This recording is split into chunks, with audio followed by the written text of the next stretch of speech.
Check 1 2, check. Live and direct. It's your man Manny Faces on the set.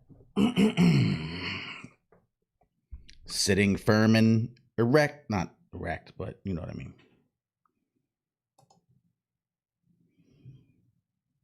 Getting ready for another super live episode of Hip Hop Can Save America. We got 3 episodes left, y'all. 3 episodes left. 3.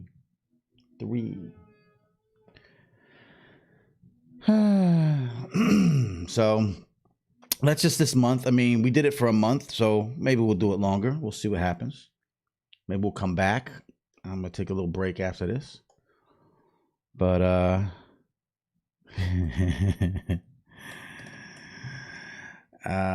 but thank you for tuning in, checking out. You're checking out the pre-show, just giving people a few minutes to trickle in while we wait for people to see what we're up to. It's Monday, so I know everyone's a little groggy. I'm certainly among you.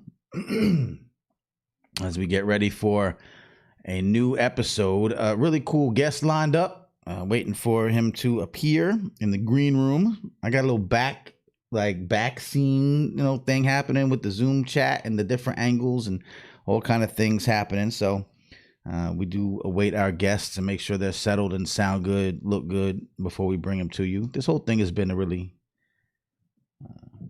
expert but very haphazard thing to put together. But I appreciate you for riding with me and riding with us. We've had some fascinating guests on for the past month since we've been doing this. Intersections of hip hop in so many different areas. So many amazing people doing amazing work. We've had people, PhDs and educators, teaching artists. We've talked about how hip hop and religion. We've talked about social justice. Shouts to Silent Night as our inaugural guest. She does the Newsbeat podcast. There's so many people, interesting people doing really, really interesting things. So we're on to something. The stats show that you enjoy it. So we will look for ways to keep it going. If you see us in the comments section, say hi, type in something.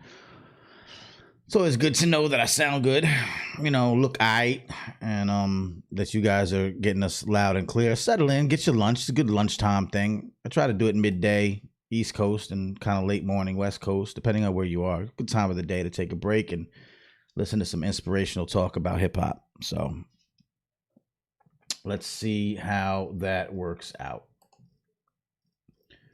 See that the stream is streaming. That's good. We're looking good. Got a couple people tuned in already. Appreciate you. Say hi in the comment section if you feel so inclined. And as you know from watching this show all month, we're just getting ready.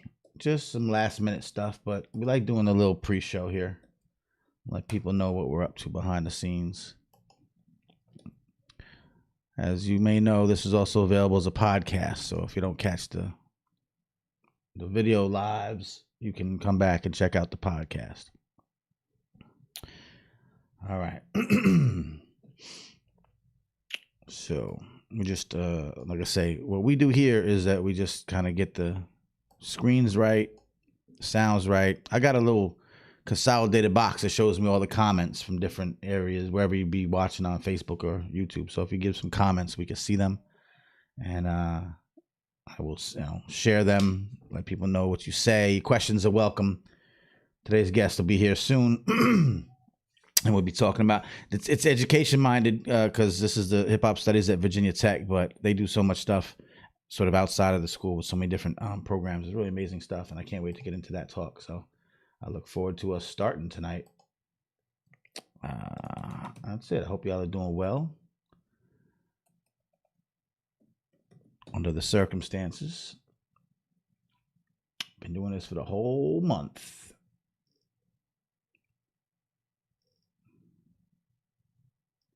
Let me get my pen ready. I like to take notes sometimes. Makes sense, right? What I find myself doing, I do this a lot. When I'm talking to people, you can hear it. So I got to get out of that habit. We try to improve our craft around here. All right.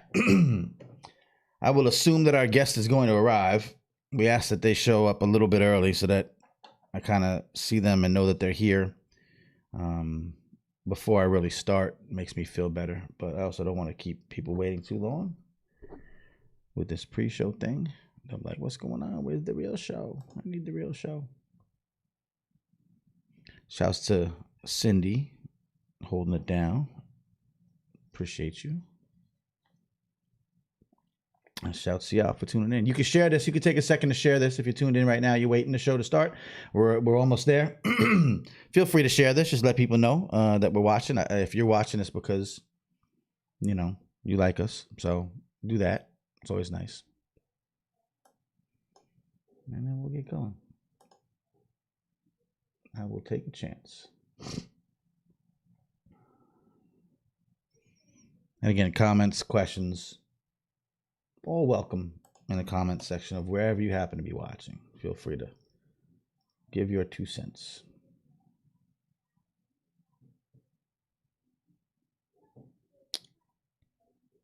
Light crowd today. They'll trickle in. They always do.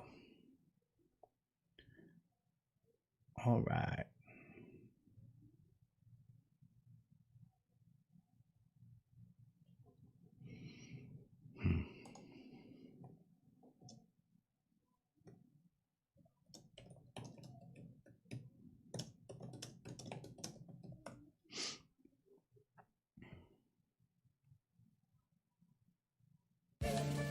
The thing about hip hop today is it's smart. It's insightful. The way that they can communicate a complex message in a very short space is remarkable. And a lot of these kids, they're not going to be reading the New York Times. That's not how they're getting their information. My hip hop will rock and shock the nation. Hip hop culture is more than music. Peace to you and speak the truth. Show 'em what peace can do when there is for you.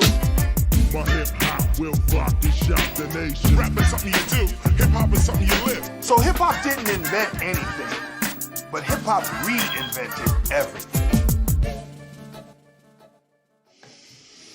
Yes, y'all. And you don't stop. It's another Monday Live with the Hip Hop Can Save America podcast, coming to you via video, coming to you via Facebook, YouTube, live and on demand. You could, of course, watch on demand, go back and catch up on episodes, and also as a podcast. It started as a podcast. It's going to continue as a podcast. And in the middle, I just kind of did this daily, semi-daily, Monday through Thursday for the month of September. We've been running these video episodes talking about the intersection of hip hop with different areas of society where we feel that there is a lot of potential and practice actually happening, where hip hop can improve society and uplift humanity in different areas that don't have anything to do really with entertainment, with anything to do with the lucrative corporate controlled business, music business. We talk about areas of intersection, including education, health and wellness, science and technology, politics and social justice, the fine arts, spirituality, and more. It's such a wide range. This entire month has been full of exciting conversations and interviews with folks that are involved in these intersections. So a lot of educators that are using hip hop as a tool for learning, a lot of people that are actually teaching hip hop as a subject in new and innovative ways. We're seeing more of that these days. Health and wellness took a position last week. We talked in a couple of ways. Last week we talked to Dr. Nate Novato, who's an instructor, an educator at a college, but also a counselor. And part of that is counseling on the sort of emotional, what you might think of school counseling, but also guiding people in their careers, in their college education and beyond, and finding ways to integrate hip hop into those conversations. We also had Dr. Tasha Iglesias last week, who's talking about her organization. So making a nonprofit, working in the education space, but also finding ways to branch out and support other organizations and individuals who are using hip hop again to help, especially. So always kind of focus on young people, but there are different aspects of society that can be lifted up through the power of hip hop music and culture. And then Dr. Ian Levy last week as well, who talked about really the mental health therapy aspect of it in the school counseling setting. Dr. Levy is a renowned school counselor of the year in New York State a few years back, and has always incorporated hip hop into therapy, into school counseling settings. A number of individuals in the field do this. Dr. Ian Levy broke down how he does it and why it's so important, how we can do it in a time of COVID when distance learning is preventing people from being in person. And also, really interestingly, what parents can do to kind of just not become therapists, but, we're home with our kids a lot more. They're into hip hop. We're still hip hop, even though we're older. And even though there's some generational divides there, we find that is still a place that we can connect if we do it right. And so Dr. Levy last week talked about that. And also we had Summer from the Mixtape Museum last week, and Hip Hop Hacks, the organization that brings together technology and hip hop in a really incredible way. Hip Hop Hacks orchestrates and organizes hackathons, as well as initiatives and programs that introduce young people to fields like science and technology, computer programming, just areas that they may not have had necessarily access to in the past. So that's just recapping last week. That was just last week. That was just 1 week. We've been doing this, for a month. So you can definitely catch up with those episodes, find out more of what we're talking about, these intersections, right? So we go into real depth and detail about them. And they help because you could be an educator and you may not have known about these intersections. You could be a school counselor, didn't know about some of these intersections and these practices being done. You could be a parent and find out ways to, do the same kind of thing. And so that's it. So just giving you a quick recap as we wait for our guest who has arrived and is settled, and we will talk to him in a moment. But I just wanted to give a recap to those tuning in and may not be familiar with what we've been doing, and may only be coming across us late in this month. But again, 16 episodes or so this entire month. Everything was really dope and really informative and inspirational. And I do encourage everyone to go back and check them out. You can check them out again if you're watching on Facebook or YouTube on the video screen here. They're all where you're looking. You just got to go back and find them. But again, available as a podcast. I think that's super important. I do encourage you to sign up as a podcast. You can go to any podcast app, Spotify, Apple Podcasts, Hip Hop Can Save America. Put that in and you'll get that information. You'll get these episodes. You'll also get extra episodes. So thank you all for letting me recap for the newbies. If you're an oldie and you already know us, then I appreciate you for sticking around and listening to that. Now, two things real quick, and then we'll get going. I encourage you to share this episode real quick. If you're watching, even if it's on demand, like you're not watching it live, please share it. Let people know that you are paying attention to this and that they should pay attention to it as well. It's to be shared with people who love hip hop, but also people who don't love hip hop. It's perfectly fine to introduce us to other people outside of the hip hop ecosystem. We definitely want people to know about some of these intersections, because again, the way that they interact, the way these intersections happen throughout all aspects of life, I feel that there's a potential across the board for hip hop to be influential in a positive way, no matter what you do, whether it's education, whether it's, working again in these science fields or health, mental health, counseling, all these things. I don't care if you're a plumber. I don't care if you're, like whatever you do, we could find some intersections and ways to improve or bring a different mindset. Politics and social justice we talked about earlier this month.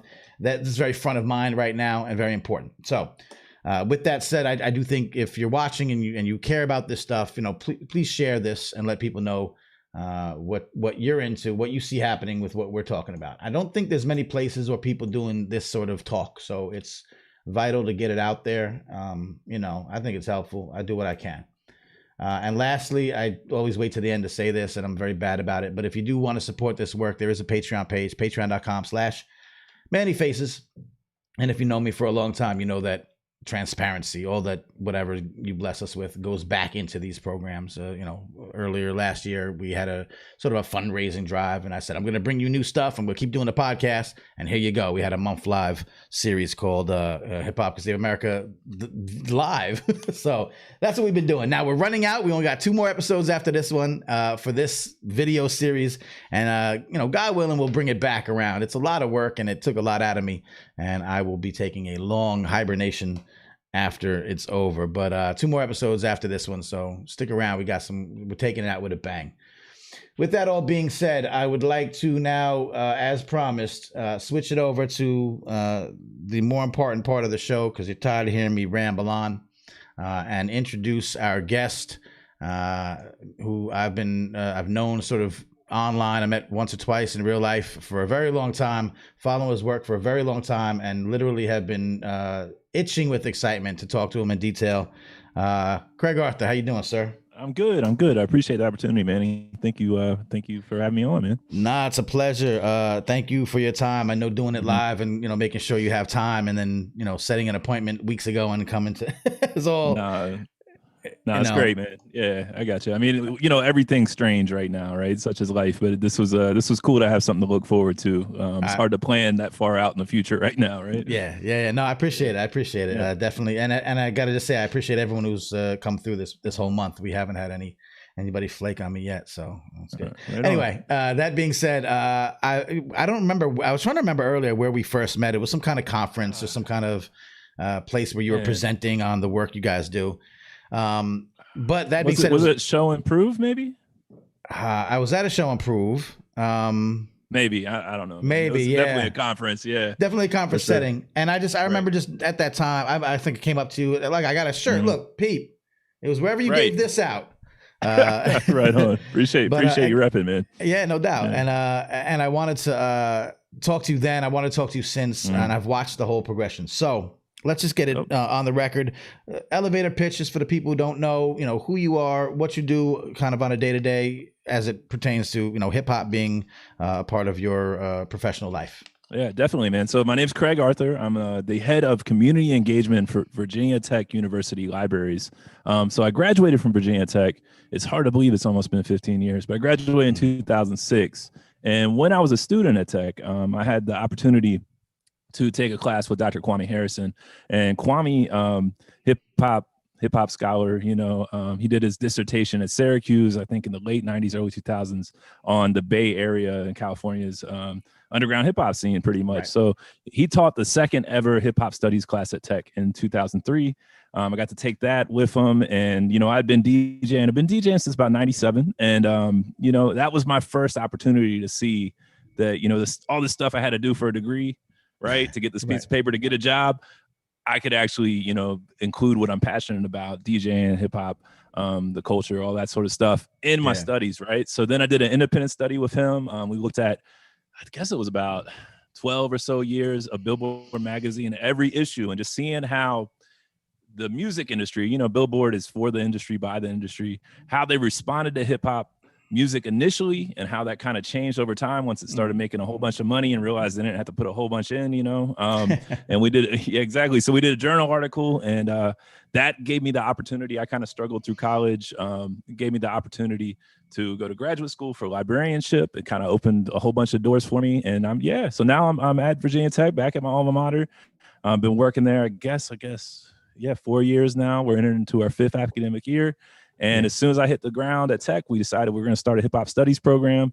It's called VTDITC. Big shouts out to the original Digging in the Crates crew. So the reason why, Showbiz, Buck Wild, all those guys, Lord Finesse, the reason why we picked that name is because that's the term that DJs use for archival research, right? That's what they're doing. So we wanted to figure out a way that we could make, the practice, the creative practices of hip hop, translate that to an academic audience, I guess. And that was the easiest way we could think, just let folks know this is research, right? Scholarship and art, they're one and the same thing. So yes, we've been doing it, entering our 5th year now. We do a monthly seminar series. That's been a little strange to transition online, but what is I was, it? I was gonna say, yeah. We talked about a lot, but and I talked to Dr. Nate Novato, Dr. Tasha Glacius last week, who both, have done things and had to do that transition academically. And while it's difficult and it's kind of crazy, I also think that because we're creatives and we're hip hop minded folk, right? We know how to kind of flip it, smack it, flip it, rub it down, remix it, and do it, different anyway. So maybe we have a leg up on the people that are really like, what do we do? I don't know how to change. I don't know how to adapt.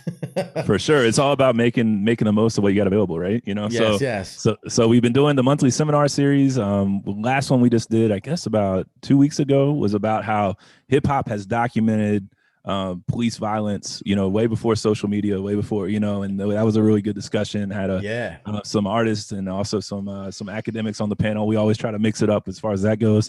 We also have a recording studio in the library where I work, and that's one thing we are still doing in person. We do weekly studio hours. Everybody's masked up and socially distant, but we've been doing that since spring 2018. And the thing that I'm really, really passionate about that's been really difficult too right now is media literacy workshops for the community. So what we do is we bring a whole bunch of DJ equipment, music production equipment, and kind of take a STEAM approach to music production. So, we'll bring like a Roland SP404 and talk about sampling and talk about loops and talking about basic music theory, but also, just kind of giving folks some hands-on time. And so right now we're in the pivot, I guess we pivoted a couple times, but in the pivot to online, we're trying to, we've got a team of students, largely students. We've got a couple folks that have graduated still rock with us, but that they're compensated to work with us, and they're called like our VTDITC Community Engagement Fellows, and they co-teach a lot of the classes. So right now we're really leaning on our MC fellows right now, because all you gotta have is a pen and a pad. You don't have to have a sampler or a computer or anything like that to write. So that's what we're kind of leaning right now. But we look forward to in-person programming again as soon as we can. I'm sure, definitely. I'm putting a little, you can't see it, but I'm putting a little bit of the website, the VTDITC website, showing you got a couple of videos up there from when you got beat battles coming up. And, that's what I like about it, because of course, what you do is not just academically, sitting in we're discussing hip hop from a real technical point of view, but you're actually in, kind of real hands on. For sure. Was that, I guess it was day one for you, because you came in with that mindset of, hey, I'm a DJ. I know how important it is to not just sit in the ivory tower, but, involve the folks, involve, people outside of the community. I think that was the kind of thing you're showing people from outside the college, right? These things are open. A lot of stuff is open to the public. Open, all free, Explain how important you think that is to not keep it within the confines of, Yeah, people say like once something goes to the academy, it dies, right? That's, and even you look at hip hop studies, like so much stuff in higher ed dealing with hip hop is still dealing with like the golden era, which I love, grew up, 90s head myself, but it takes a little while to catch up. So, and also, it's funny, like higher ed is so focused on credentialing, you get this degree.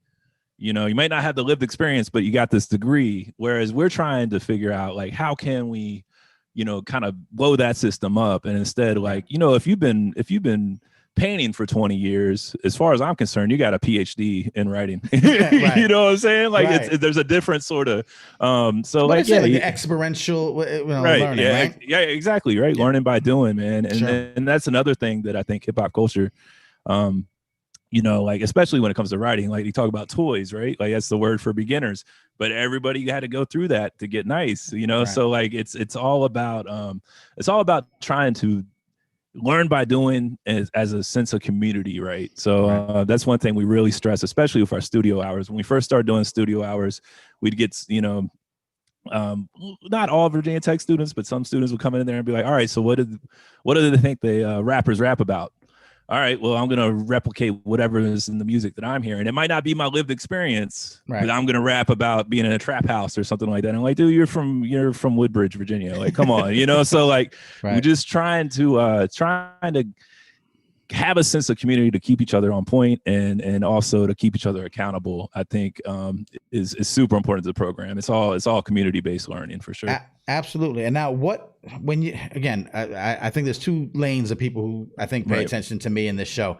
And that's people who are kind of already in the game. They understand this. We're a little bit preaching to the choir, but we're also inspiring and giving some different angles, other people who are, using hip hop in these intersections. The others is like, hey, listen, I know hip hop. Right. And I know, academic studies, and we're combining them. And you talk about like DJing and being in a booth and recording. Right. To those folks, God, what do you say? Bless their souls. How do we explain or what do we kind of emphasize the importance of those two things coming together? Yeah, for sure. I mean, I think, hip hop, the way I conceive of it, the way I, coming of age in a DJ crew, it's pretty much, it's still like a folk tradition where you learn.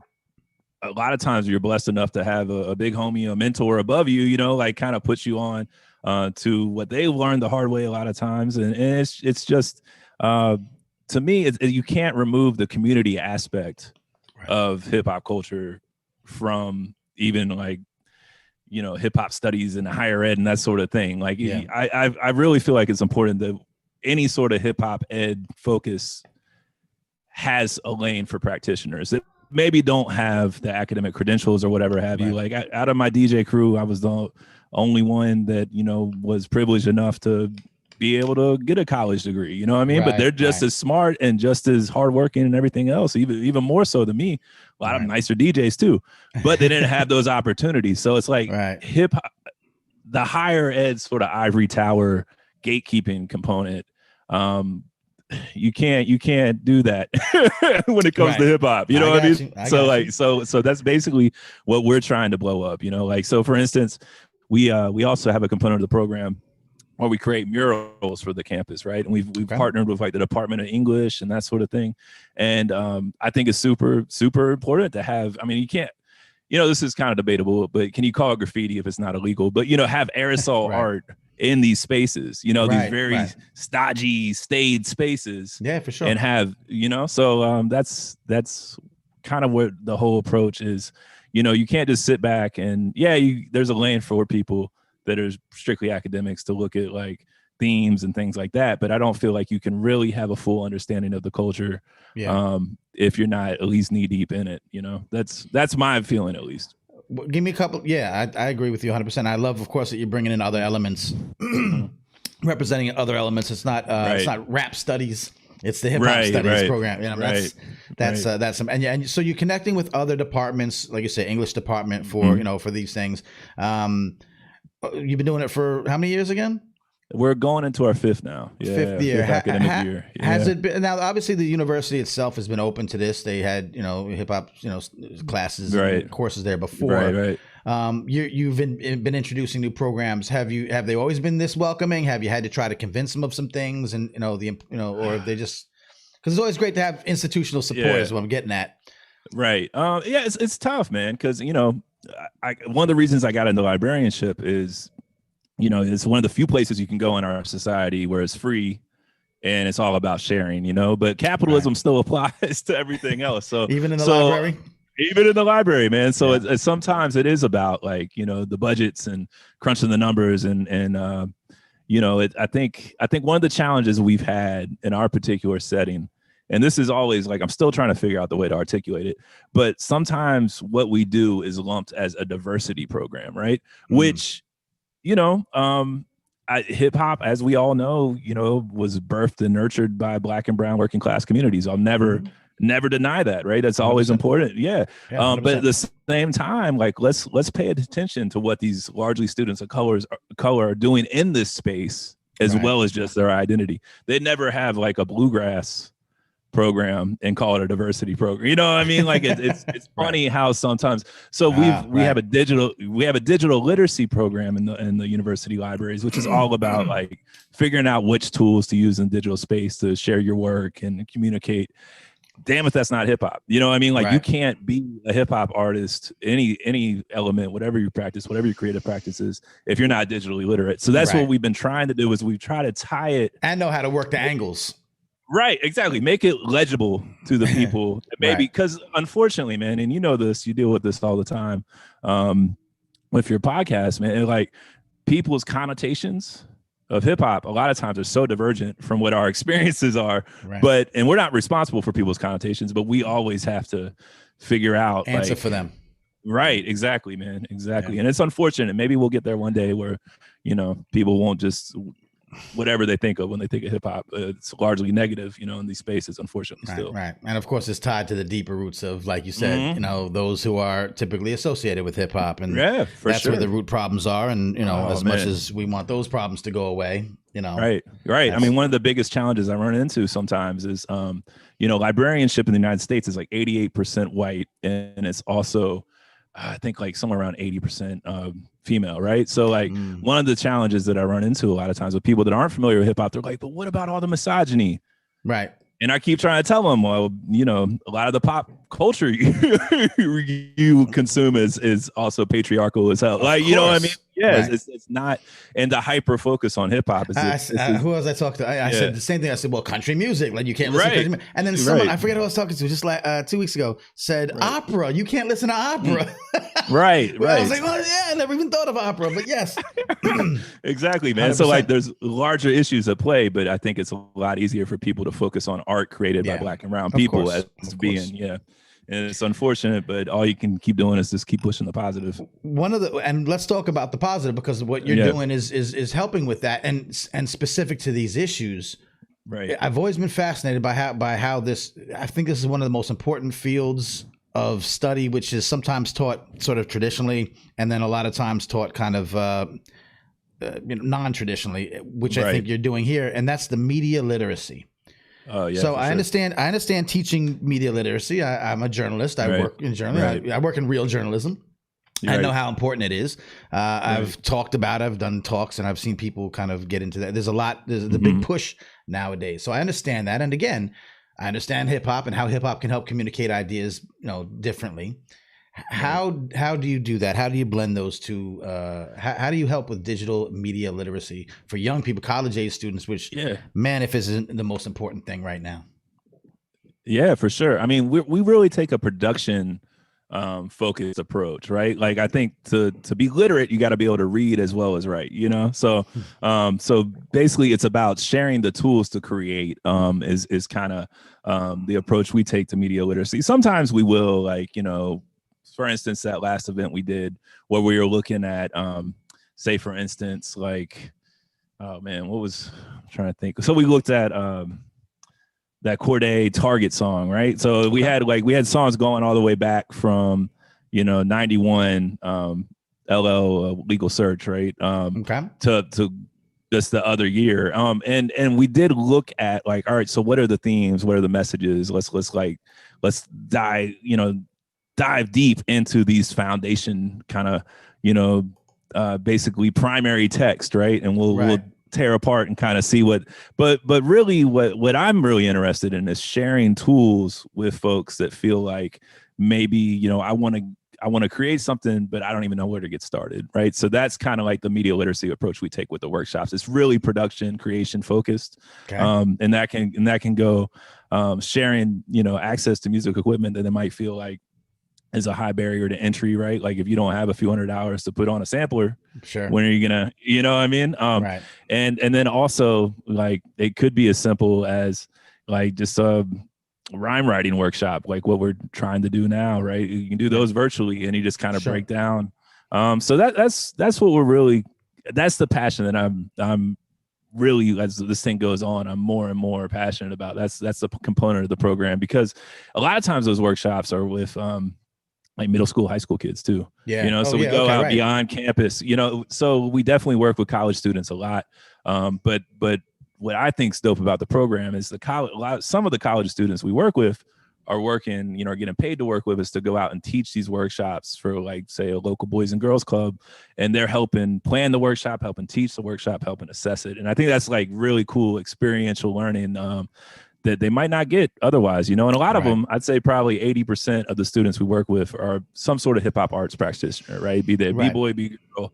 MC, DJ, producer, whatever have you.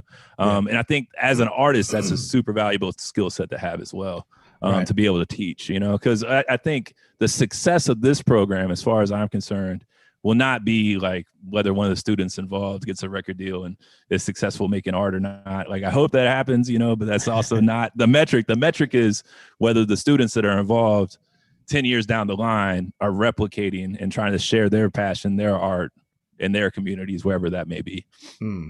Indeed. And so now, again, the seminar series also contributes to this in a way, because you're covering a lot of topics that, right. Again, have to do with, what's happening in the news and happening in the world and happening. And so I'm looking at the Fall 20 program. I just jacked up your Instagram page, the VTDITC Instagram page. So again, we see hip hop and police brutality. I see collaborations outside of the college. That's cool. Gender in hip hop.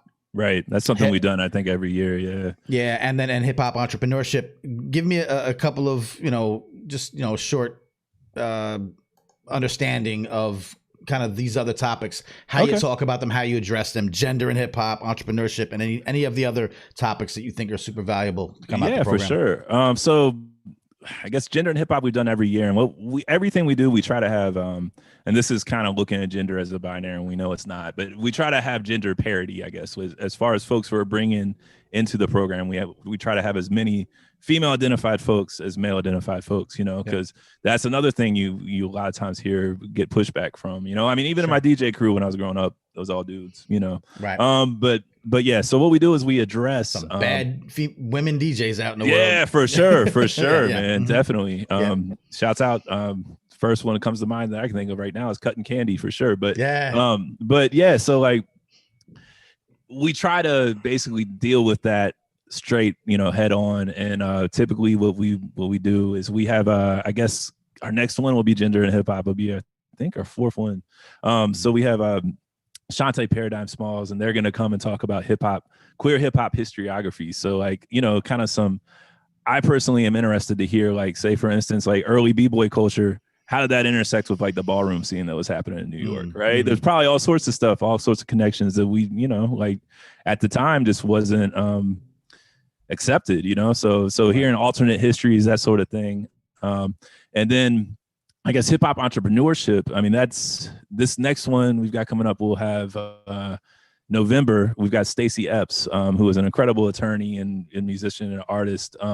She's going to come and kind of just do a workshop on how to make your passion your livelihood, or at least, a component of your livelihood. We aren't blessed enough to get to pay all our bills off what we love. But there's ways, that you can at least make it supplemental. Still got to keep your day job, right? So things like that. And then one of the things that I guess the seminar series I really love that I'm curious to see when we'll get back to it is we do a beat battle every year. So that's, we'll have Stimulator Jones serve as the guest artist and judge. The year before that, we had Beats by Jay Black, who was living in Northern Virginia at the time. I think he's down in Atlanta. Year before that, we had my brother Yamin Somali, somebody I've known for like 20 years, serves as the judge and artist. And what we try to do is we have area producers share their work with us, and we have a competition, obviously head-to-head beat battle. But and there's a prize at the end. I think it's nothing huge, but like $250 for first, $100 for second, something to make it worthwhile. And then the guest artists will kind of share their creative process as well. So there's the competition, the battle aspect, which I would love to see more of in hip hop ed. That's just the b-boy in me coming out. But but there's that, and then there's also the sharing and learning component.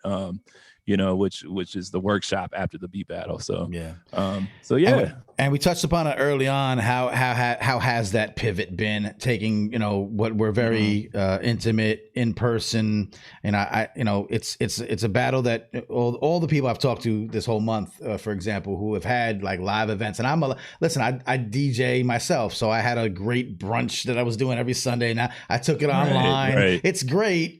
Shouts to Bonfire Radio, my Sunday R&B brunch, noon to 3 p.m. Yeah. But it's not the same as being I was in a restaurant. Right. We were kind of vibing. It's just a vibe. But we do it. We find ways to flip it. Like I said. it can go both Right. ways with us because we can be creative and find new ways to kind of do it. And we're going to talk to someone this week who had a live event series that is almost unimaginable to do it online. It's just it's too complex. It's a live event, but he managed to take it online, and it's a whole different animal, even though it has the same DNA, because we can be creative about it. And new audiences, a wider reach. Maybe people are tuning in that you might not have, that would never come across you if you were just local. So what are the pros and cons, how you've managed pivoting, and what advice can you give to other people who are kind of in the same boat? Right. I mean, I guess the biggest takeaway I've had is, this is all community based. So thankfully, we have a few students that help out with, just helping moderate the Zoom and letting people in the waiting room and all that stuff. So like all that's mechanics. So it's not like I couldn't have done this month, but shouts to Cindy once again. I couldn't have done it by myself. It was like so much. Right, man. But I've had to learn a lot, right? So now, like moving forward, I think it won't be as hard for us to also have a virtual component of these seminars. Before it was like, that's too much work. We got to focus on the in-person. Now we kind of realize, all right, well, this is what we got to do. It's not as complex. Make sure you bring your audio interface and you're good. So you're saying when you go back to, here's the thought, when you go back to in-person, now you can like add on the virtual. It's not it's nothing like work now. I know how to do it. Right, exactly. So that's the big takeaway, man. And then also, it's been tough though too, because we're using Zoom for them, and like I got a message from like the big university-wide IT, and they're like, "Yeah, we saw that you shared the Zoom link on your flyer. Is it a way that you would consider limiting it just to Virginia Tech folks?" And we're like, "Absolutely not." You know what I mean? So like trying to make the protocols work with what we do. They're concerned about people coming in, Zoom bombing and all that. Of course, yeah. And it's a big concern, but at the same time, we wouldn't an in-person event. We wouldn't limit just to Virginia Tech folks. That's not who we are. That's not what we do. So we got to figure out ways.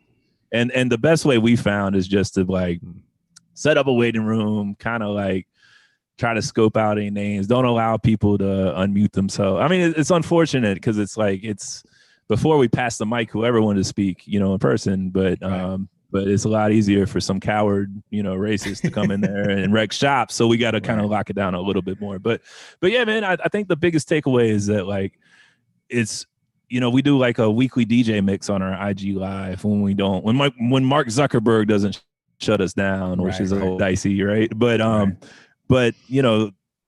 that was a learning process too. And now I know all I got to do is have a tripod, an iPhone, and a Focusrite, inexpensive audio interface, and boom, you're good, So this whole situation has forced us to, get uncomfortable, but also learn. So yeah, I think we'll be good. What have you, what I love to hear from is, again, like sort of anecdotes, real life examples of how interacting with your program has, enhanced someone's life. I'm sure you get a lot of people who come through the program. Oh yeah, for sure. Again, the importance of it, it's the receipts. It shows that, what you're doing can positively influence people's lives. Yeah. I'm sure you have. Yeah, for sure. We definitely got some examples. I mean, I don't want to take all the credit, because folks Understood. have been, but a couple that come to mind is we've got, so basically, those group of students we've got creative directors and technical directors, right? So our first creative director is now a community manager for B-Boy Dojo, which is a big breaking school online. And Eric, big shouts out to young Esso, Eric Liu, he was throwing B-Boy jams before he even, when he was like 15, 16 years old. So like he's been doing his thing for a while, but he's hopefully going to come back and start working with us a little bit part-time virtually. So that's one example. Then we also, our most recent technical director, David Kim, he's working for Defiant Studios in Richmond, Virginia as a recording engineer. So like he was our recording engineer during our studio hours for about a year and a half. Right. And then got a internship with a big commercial studio in Virginia Beach during summer, and was able to get credit for it through Virginia Tech, get the counted as a, internship and get 3 credit hours or whatever have you. And then I think that kind of opened the door for him to work at, I'd say one of the more notable up and coming commercial recording, or at least hip hop based commercial recording studios in Virginia. So, I mean, those 2 examples are really fulfilling for me. And again, like, that's not to say VTDICC is responsible for all of that. But I'd like to think we played a small part. So I think that's been. Oh, go ahead. I was just gonna say that's to me that's so much more valuable than like, grant money and stuff is important, you know what I'm saying? But those sort of stories to me, that's the impact. Yeah, right, exactly. It's the impact. We'll take. I always say about people watching the show or sharing the show.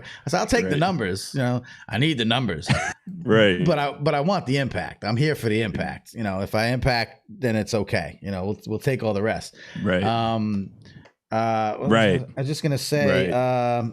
So those are important because you're showing people who are into hip hop, into the music and the cultural aspect of it. Your program shows all the elements, which is great. Your program shows different ways that they can get involved in the business without necessarily being a rapper. Right. You know what I mean? Like the front facing side of it. Right. Media literacy, things like that, backdoor ways to get involved in the industry, whether, like you said, from a production standpoint. So I think those are valuable lessons for anyone. As I like to say, I hate this, I don't want to say it like every failed rapper, every person with a rap dream that doesn't make it to, mainstream success or falls back to like kind of real life, still a better communicator. Yeah, still a better negotiator. And probably their mental health is a lot better because they've got an outlet. You know what I'm saying? Like how many people do we know that are just like got so much aggression, been up for years and years and years and nowhere to put it, So I mean, that's like, I've had a couple little like highlights in my DJ career, like I got to open up for Kanye West with the College Dropout tour when they came to Tech and aired stages with like Common and folks like that off and on. But really like that would happen. If I'm having a bad day, I know I go in this room, spend some time behind me on the decks. I feel a hell of a lot better and I'm a lot better to be around. You know what I'm saying? So like, I think like that like I said, with the Sunday thing that I do is that's still church. You know what I mean? I appreciate those moments. Right. Yeah. Yeah, man. Yeah. I can tell you, man, like my wife will tell you straight up and down, if I don't touch my techniques for 3 days, she'll be like, all right, just go spend some time in the music room. You know what I mean? And then come back. Exactly. Right. So that's, to me, that will be the test of this program is, whether 10 years from now, 15 years from now, 30 years from now, the folks involved are still creating and still inspiring other people to create. That's the goal. Got it. All right. Well, let's talk more short term, and then I'll let you get out of here. What do you? You have some more seminars coming up. You're still doing the DJ online, Instagram Live. Is that sort of the focus? What else you guys got coming up that you're trying to work on? Yeah. So we're doing the studio hours largely. So if in the area, feel free to swing by Newman Library, room 209. This Media Design Studio B every Friday, 2 to 5. We also do every Thursday, 12 to 1. I do a little IG live DJ mix, try to have a theme each time.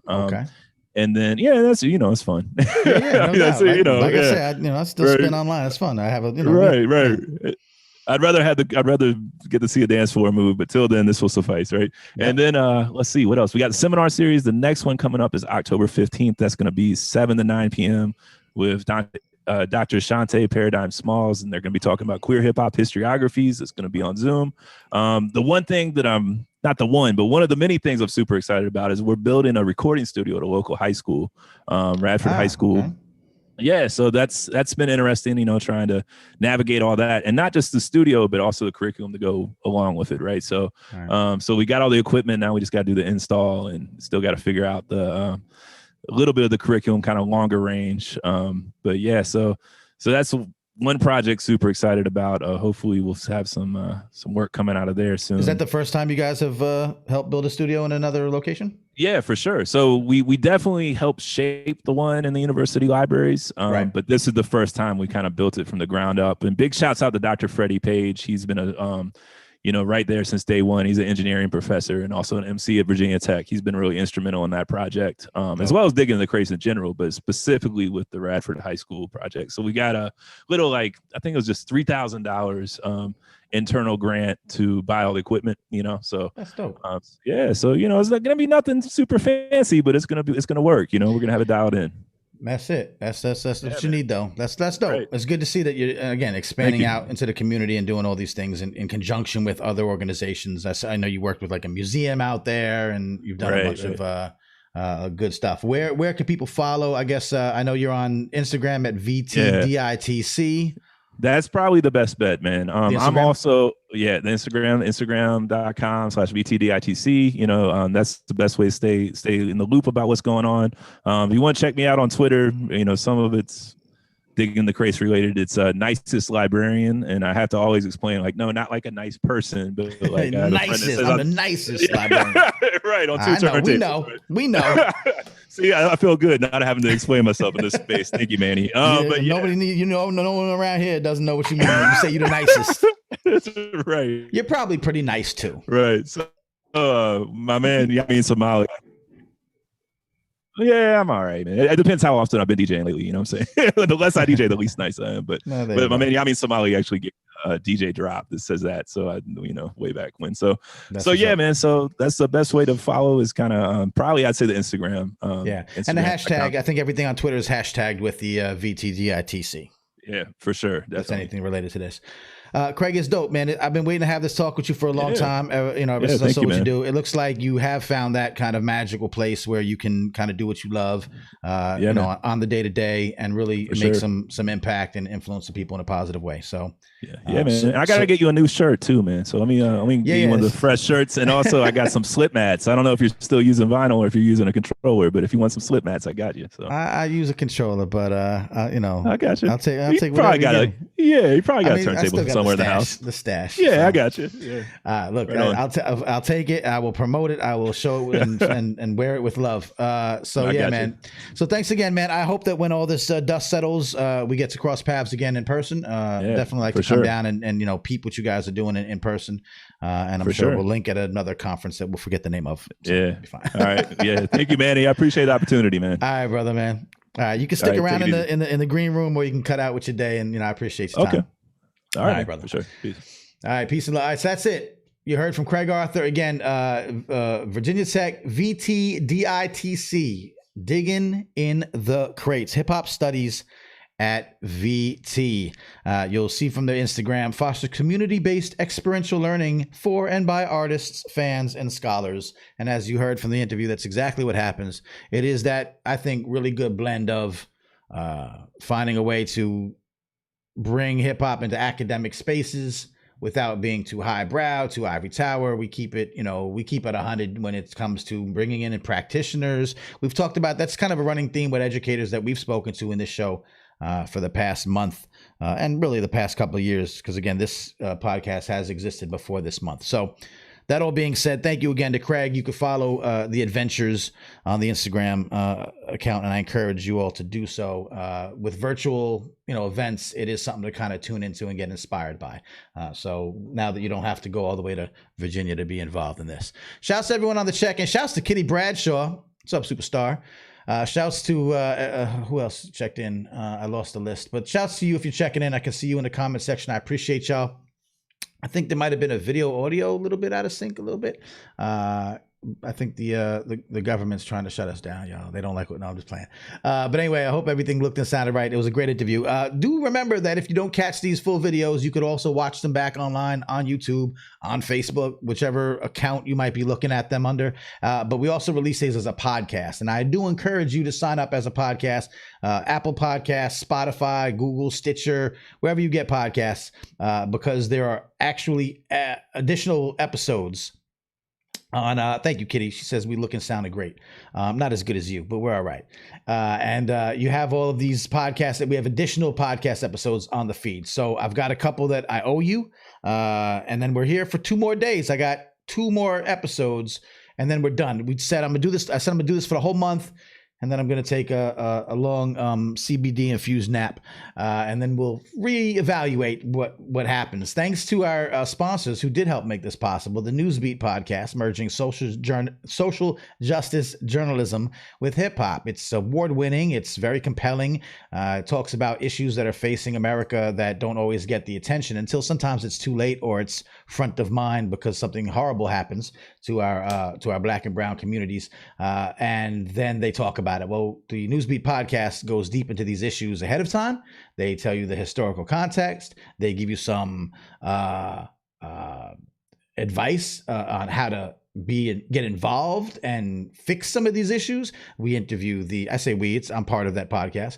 We interview the experts and analysts and activists and people on the ground that are being affected by the issues, and then provide some possible solutions, the organizations they work with, etc. The good thing about it is that it's all with hip hop in the background. So we have interviews, but we run music bed underneath. We have independent hip hop artists, non-COVID time, come in and spit lyrics about the issue we're talking about. It's dope. It's like Democracy Now! And Black Thought had a podcast, baby. You got to check it out wherever you find podcasts. 2 words, Newsbeat podcast. And also Funkadelic Studios. If you're in New York City, you can, and you're a musician or an artist, you can get back to your music recording and rehearsing safely, non-COVID-y, at the Funkadelic Studios right in Midtown Manhattan. They're back open. They're safe. They're disinfected. They're doing all the things, low capacity, keeping you safe while you get back to doing your musical things. Shouts once again to our guest today, Craig Arthur from the Hip Hop Studies program at Virginia Tech University. Shouts to Silent Night, part of the Newsbeat team right there. Silent Night, artist in residence. We all have a big episode of Newsbeat coming out soon. So again, 2 podcasts you must subscribe to for free: Hip Hop Can Save America and Newsbeat Podcast. Lastly, I want to thank you all. If you feel this work is, worthy, it does take a little bit of help. Shouts to Cindy on the associate producer tip. Shouts to OG associate producer Summer, who was a guest last week and talked about the Mixtape Museum and talked about hip hop and technology, the Hip Hop Hacks Initiative. Great conversation. And patreon.com/Manny Faces. You could put in a couple dollars a month. It does help cover some of the costs for the, subscriptions and the fancy pants thing we got going on here with the multi-streaming and the Zoom and the emails and all the things. Your valuable contributions are valuable. They go right into this work. And if you don't, that's okay. We can still be friends. You can help by sharing this podcast or sharing this episode to your social media feeds and spread the love a little bit. Other than that, we're back tomorrow and Wednesday, the last 2 episodes of this series, as it were, the season finale coming up in the next 2 days. But thanks to Craig Arthur. Thanks to everyone who's been coming and talking with us this whole week. And then I'll have new episodes throughout the whole month of October on the podcast feed. They've been pre-recorded. They weren't video. I have them. I've been editing them. I'm dropping them. They're dope.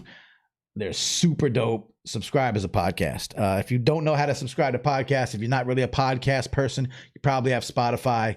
Find us on the Spotify app. If not, use your podcast app and find Hip Hop Can Save America. I thank you all. Please get in touch with me if you feel like telling me what we should be doing better, what we could be doing, recommend a guest. You can go to hiphopcansaveamerica.com/guest, and you can, add your 2 cents, even if it's you. I don't mind. If you nominate yourself, that's fine with me. You can do that. And what else? I don't know. I got to go. I got to turn this episode into a podcast episode. I got to do all these things. I don't know. I like hanging out with y'all, though. It's a lot of fun.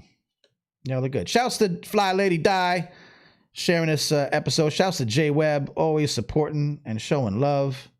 Shouts to anyone else who shared this episode and showed love. All right. I'm just talking now. You want me to stay? You want me to go? What do you want me to do? All right. I'm going to go. I'm going to get this turned around for y'all on the podcast feed. We'll be back tomorrow. Who do I got tomorrow? Oh, tomorrow's super dope. Oh, family. Oh, listen, please tune in tomorrow. I love that I don't tell you because it's like TV. Like, you don't know who's going to be on CNN tonight. Like, you got to come tomorrow and you got to watch. But trust me when I tell you that if you're into community and creativity and just independent media and all the things, tune in tomorrow. And then tune in Wednesday as well. I guess the season finale. It's going to be great. I have one of the most creative and inventive minds in hip hop event making is joining us on Wednesday. I'm trying to go back to the thing to put in the links. Now I'm just talking with y'all. I'm off. We're off. But this is what I got to do at the end. So I got to put the links up and I got to go to the thing. I got to rip the audio down, and then I got to put it in and edit that up, and then I got to throw it. I got to go back into YouTube and change the title because I have to now. I didn't tell you who was going to be on the show, so now the title has to change because the title doesn't say who's going to be on the show, and I got to do all these things. So I got like 1,000 things to do before I can even get ready with the rest of my day. Thank you for tuning in. I appreciate y'all. I will talk to y'all tomorrow. Same Manny time, same Manny channel, 1 p.m. Eastern, right here live and direct from Newark, New Jersey to the world. Peace and love, y'all. Be safe. And I'll talk to y'all tomorrow. Peace. Thanks again, Craig. Peace.